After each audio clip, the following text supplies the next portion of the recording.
xiis duulimaad cad baa lagu soo duulay gaariga ka daadegay gaariga ka daadegay hub iyo rasaas buu siday deegaanka laygu haystaa magaca wadaagsin ee aad maqasheen awooyaashay baa bixiyey burcada yarna awooyaashay baa bixiyey xaysimana awooyaashay baa bixiyey saddexduba iskama iman magacyadaniya taariikh bay ku yimaadeenoo ala sayidina mawlana maxamed wacala alihi wasaxbi wasallam ajmaciin halkan maanta saddex qodob oo ka fursan waaya ayaan u soo fadhiistay saddexdaa qodob waxay kala yihiin qodob dowladdan leeyahay qodobna beesha habar yuunis bari baan leeyahay qodobna waxaan leeyahay maamulka gobolka saddexdaa qodob marka aan kala qaado ama faahfaahiyo waxaan leeyahay deegaanka xiis duulimaad cad baa lagu soo duulay caddaynteedii iyo markhaatigeediina in allaaliya intii hadlaysay waxay ka hadlayeen ninkaa garnaqsaday maxaanku idhahdaayey maayarkii burce ee hore ee ina muraad oo habar jeclannimo ku garnaqsaday oo habar yoonis u garnaqsaday habar yoonis bari ilaa iyo maalintii eeshu dhacday iyo ilaa maalintii dhibaatadu dhacday wayna arkayeen se wayna maqlayeen haddaanay gacan bidixayna ku jirin oo aanay tolkood habar yoonis aanay raacsanayn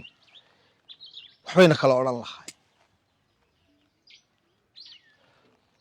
inanka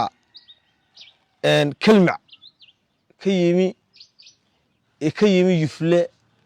ee xiis dusheed halka kilomitir ee xiis dusheeda ah igu haystaa xiis halka kilomitire ah ee xiis inanka igu haystaa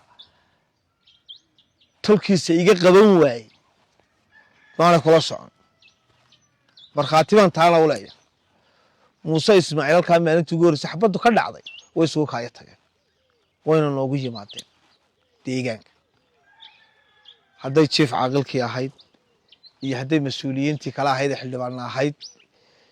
iyo hadday maxaanku idhaahdaayey wasiirra ahayd baa la isugu yimi xabad joojin baa naloo qabtay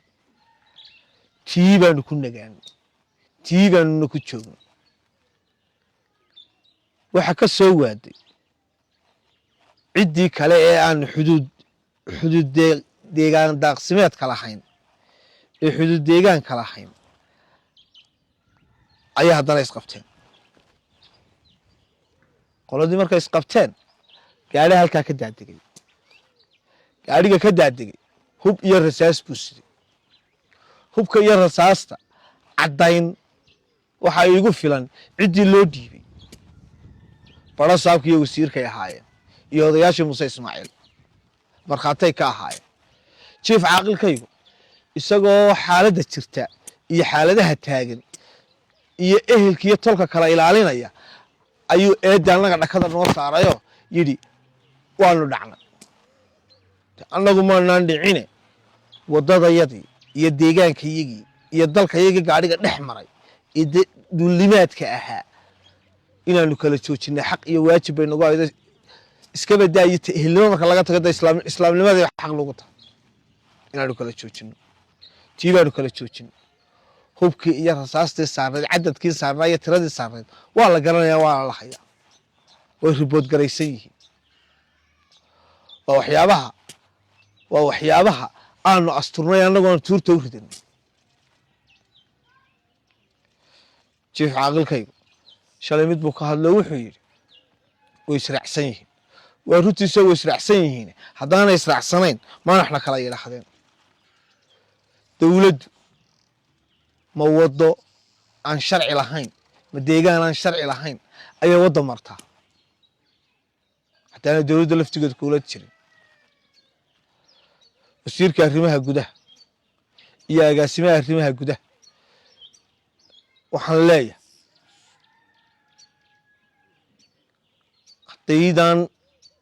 iyo wasiirada habar jeclo waxaan leeyahay iyo guddida habar jeclaba waxaan leeyahay iyo salaadiinta inta kale naga maqanba waxaan leeyahay war haddaydaanna soo kala gaadhin oo aydan noo kala iman xaaladdu farahay ka haadi sababaha ay uga haadaysaa waxa weeye in badan baa laisu kaayo eegay deegaankaygiina waa laygu haystaa reer baa igu xiga oo reerkii igu xigay iyaga laftigoodii baa lagu haystaa tolkoodii kalena way nagu eegayaan tolkayana buustaasay nahayaano joogadaasay nahayaan waxaan leeyahay waan idiin leeyahay deegaanka laygu haystaa magaca wadaagsin ee aad maqasheen awoowayaashay baa bixiyey burcada yarna awoowayaashay baa bixiyey xaysimana awoowayaashay baa bixiyey saddexduba iskama imanoo magacyadaniya taariikh bay ku yimaadeenoo taariikh bay ku yimaadeen iminka meesha laleeyahay xaadh siday u aasaasantay iyo taariikhday ku aasaasantay iyo cidda ay ku aasaasantay iyo cariishkii u horreeyey ciddii lahayd waa la garanaya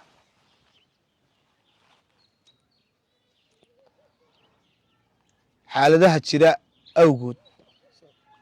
war nabadda waanu jecella se laakiin nabad baryootana baryi mayno nabad calaacalana baryi mayno haddii nabad la rabo oo nabad la doonayo ina muraad wuxuu sheegay oo ku garnaqsaday oo gartiisa ku jirtay meeshii la odhan jiray kalshaale habar jeclaa deganayd 21 sanay deganayd waxaan leeyahay 31 sanay deganayd 31 sanay deganayd dhulbaanta isku qabteen awooddii dowladnimo iyo awooddii tolka ayaa naga qaaday oo naga saartay haddii maanta nala leeyahay awood dowladeed baa ladinkaga qaadaya haddii nala leeyahay nala leeyahay tolka ayaa aanu idiin soo kaxaysanaynaa intaba waa loo joogaa waa la arkay nin kastaba nabaddana waa jecel yahay nin kastana nabadda waa rabaa midda labaad ee kalaan sheegaya waxaa weeye wasiirka gobolka jooga malaatirada 7 jeer ayaa jiif caaqilku u tegey oo waraaqa u geeyey oo la hadlay intaaba wax uu ka qaban waayey intaaba wax uu ka qaban waayey maalintii dhaweed dhaca la sheegayee laleeyahay waxbaad dhacdeen war dal nabadi taallo oo nabadi joogto ayay dee gawaadhiya maraan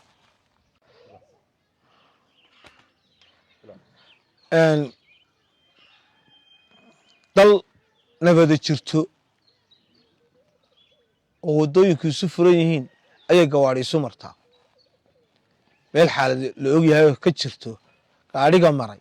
isagaa isdhacay ee lama dhicin isagaa wax is yeelay ee cid waxma yeelin waa xaaladaha jira iyo hadallada jira waxaan leeyahay nimanka ina muraad ku sheegaya munaafaqa war idinkaa munaafaqiina ee tolka xumaatada iyo dhibta kala dhex baxa ehelkana ha isku gubinina ina muraad waa garnaqsaday si tolnimelena waa u hadlay haddaa xumaato doonaysaan xumaatada cidi gacmaha idima haysee haddaa wax tari karaysaan badka soo gala ha layda arkee midda labaadaan idiin sheegaya waxa weeye aan leeyahay haddaan maanta habar yoonis aanay xaalka kula socon waxana kala tiraahdo mid waxaan leeyahay tolkay salaadiinta habar jeclo iyo guddida habar jeclaba waxaan leeyahay ceerigaabo maanta waa laydiga fadhiyaa waana laydiga rabaa wixii aa u sii nagaataan ama isugu sii eegtaan halkaa idiima taallo idiimahe taallo taana taasaan kaga baxaya midda labaad ee kale aan ku noqonaya ayaan sheegaya waxa weeye deegaan deeqsimeed iyo deegaan oolwada oo lid aanu deegaan cid wada naalla jibriil tuurwaa baanu wada naalla adeero dhulkaba dadka waa la degnaa midhisho waa degnaa cirshiidana waanu degnaa se maxaanu dee ku degnaa aanu degnay maxaanu ku degnaa midhisho 5 beerood ugu quruxda badan ee la taga baan naga leh se laakiin dee tol baanu la naallaa tolka aanu la naallo dee 5 beerood waxa ma sheegayaano sheegasho male haddaba faati cirshiidana waanu naallaa oo lista aanu naallaa dee sheegasho male cidda le baa leh cidda aan kula deegaannahay kula degannahay baana deegaannimada leh taana taasaan kaga baxaya waxaan leeyahay war xaaladda gobolka Sanaag xaalad ba'an weeyaan hala soo gaadho aad iyo aadna idin salaamay. Wassalaamu calaykum waraxmatullaahi wabarakaatu.